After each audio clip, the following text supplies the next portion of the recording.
Your son will never amount to anything."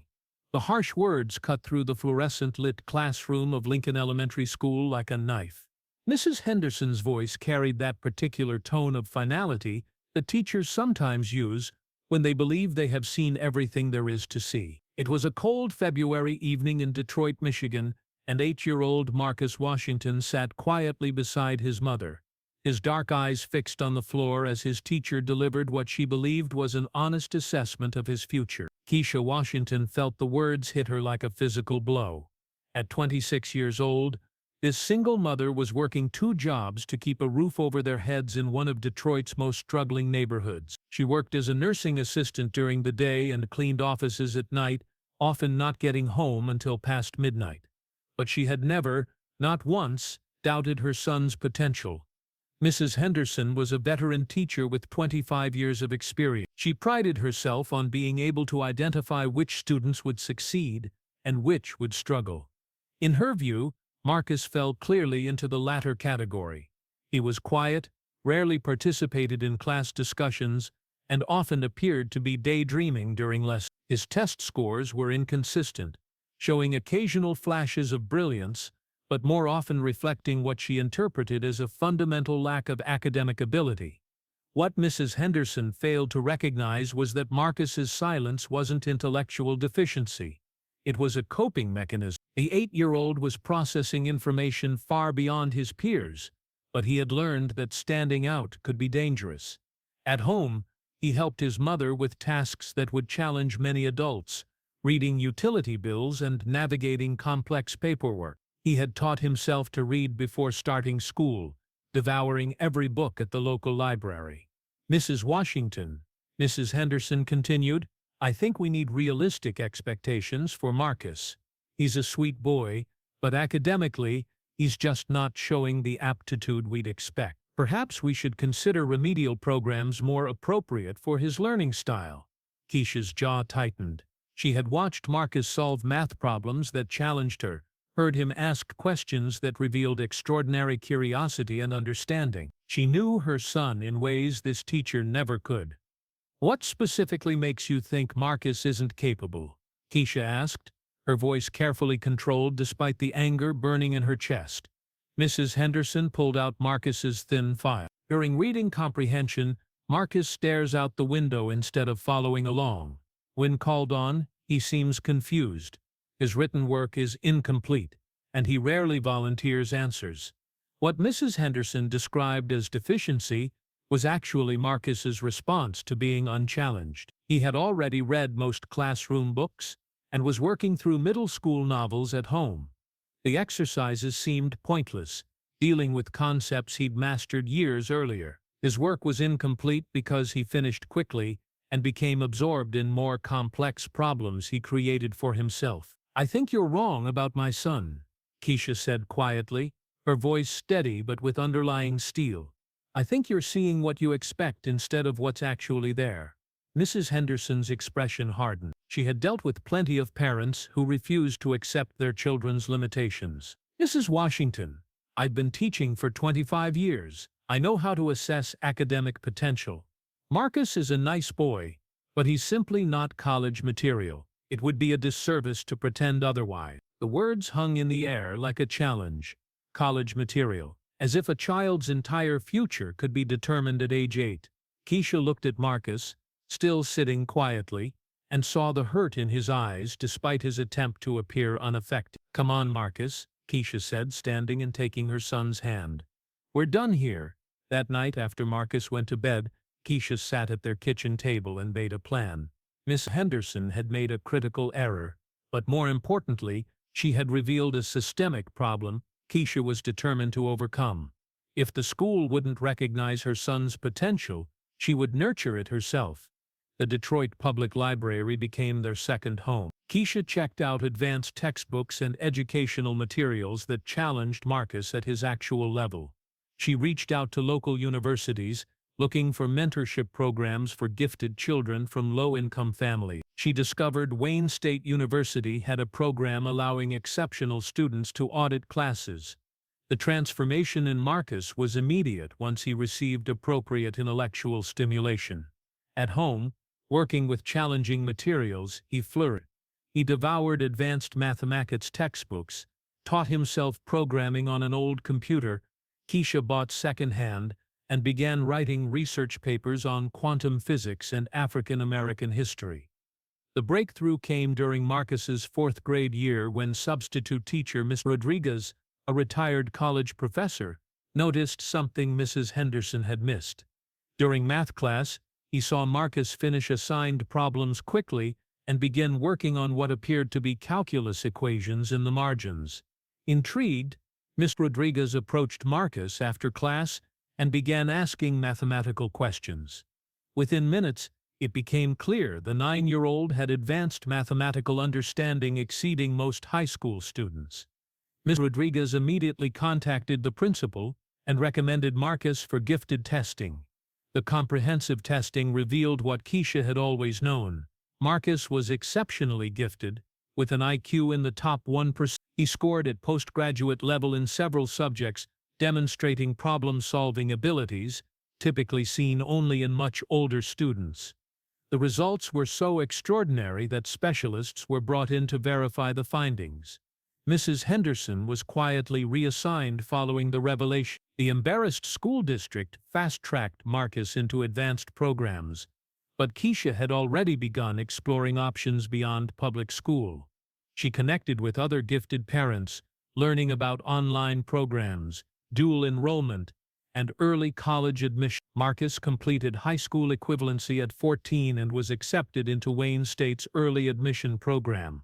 He excelled in every subject, from advanced mathematics and physics to literature and philosophy. His professors were amazed by his intellectual maturity and ability to grasp complex concepts rapidly.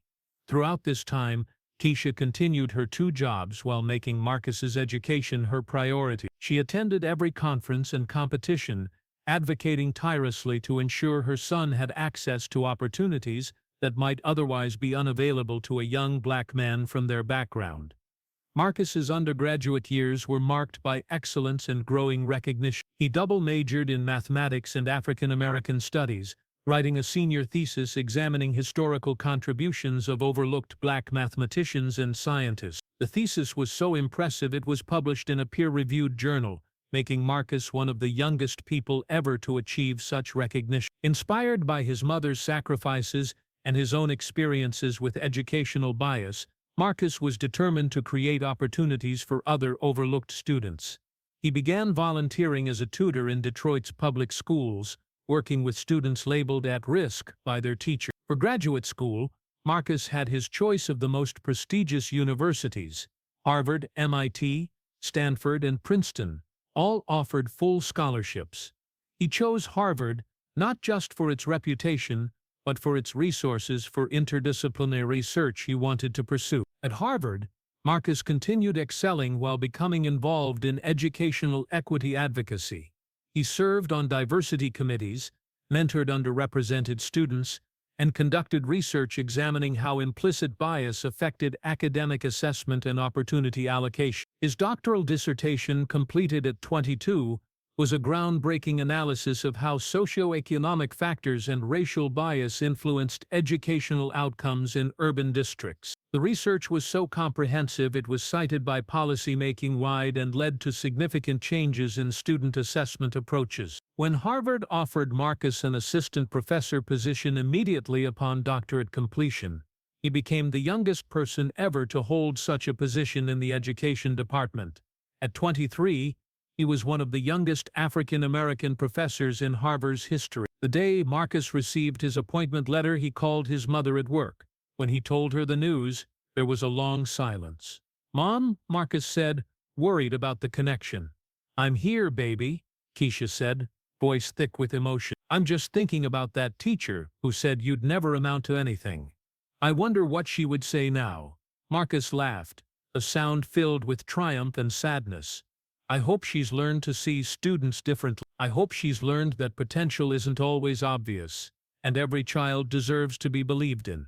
Marcus's Harvard appointment made national news, particularly given his age and extraordinary educational journey. During interviews, he always credited his mother's support and highlighted systemic issues that nearly derailed his progress.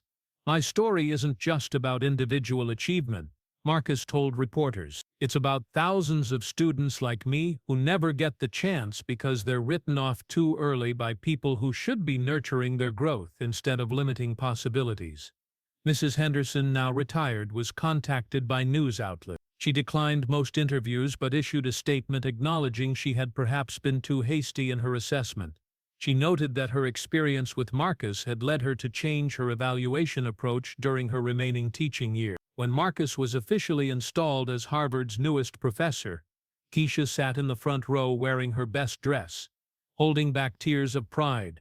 She thought about all the late nights working to pay for Marcus's books, all the times she'd advocated when others couldn't see his potential. During his installation speech, Marcus spoke about educational equity and institutions' responsibility to identify and nurture talent regardless of background. He talked about teachers who had believed in him while acknowledging systemic barriers preventing many gifted students from reaching potential. Education isn't just about imparting knowledge, Marcus said. It's about recognizing unique gifts every student brings and creating environments where those gifts can flourish. When we fail to see potential, we don't just limit that individual, we deprive society of contributions that could change the world. After the ceremony, Marcus and Keisha stood in Harvard Yard as autumn leaves fell around them. Keisha looked at the ivy-covered buildings and shook her head in amazement. "You know what's funny?" she said to Marcus. "What's that, Mom?" "Miss Henderson was actually right about one thing," Keisha said with a smile. "You didn't amount to anything." Marcus looked confused and Keisha's smile grew wider. "You amounted to everything," she said. As Marcus began his Harvard career, he remained committed to principles that had guided his journey. He established a mentorship program for underrepresented students, worked with public schools to improve gifted identification, and continued educational equity research. His teaching evaluations were extraordinary, with students praising his ability to make complex concepts accessible and his genuine investment in their success. Despite his youth, colleagues noted Marcus brought wisdom typically associated with much more experienced academics. One of Marcus's first major initiatives was establishing a scholarship program for Detroit public school students. The Marcus Washington Scholarship provided full funding for academically exceptional students who might otherwise lack college resources. The first recipient was a young girl from Lincoln Elementary, the same school where Marcus had been told he'd never amount to anything. Keisha continued working at Detroit General Hospital, declining Marcus's offers to support her retirement. She explained that work gave her purpose and she wanted independence. However, she accepted his offer to pay off their house mortgage and took pride in telling coworkers about her son's achievement. 5 years after joining Harvard's faculty, Marcus was granted tenure, making him one of the youngest tenured professors in university history. His research had influenced national education policy, and his mentorship programs were replicated nationwide. He had also written Seeing Potential, A Mother's Love and a Son's Dreams, which became a bestseller. During the tenure celebration, Marcus gave a speech to hundreds of colleagues and supporters. The most important person in the audience was Keisha, sitting in the front row as she had 5 years earlier. "When I was 8, Marcus began, a teacher told my mother I would never amount to anything. She was wrong, not because she couldn't predict the future, but because she failed to see potential right in front of her. She allowed assumptions and biases to blind her to possibilities in one quiet boy processing the world differently than expected." Marcus looked directly at his mother. "But someone never stopped seeing my potential, even when I couldn't see it myself. Someone who worked 2 jobs and sacrificed everything to ensure I had resources to succeed. Someone who advocated when others wouldn't listen and believed when others wrote me off. That someone is my mother, Keisha Washington, and every achievement I've had belongs as much to her as to me." The audience erupted in applause as Keisha wiped away tears, smiling at her son. Today, Marcus Washington continues his work at Harvard University as a full professor and director of the Center for Educational Equity. His research has influenced education policy nationally and internationally, and his mentorship programs have helped hundreds of underrepresented students access higher education. The story of Marcus and Keisha Washington has become an inspiration to families facing similar challenges, demonstrating that a mother's love, a child's determination and refusal to accept others' limited expectations can overcome the most discouraging circumstances.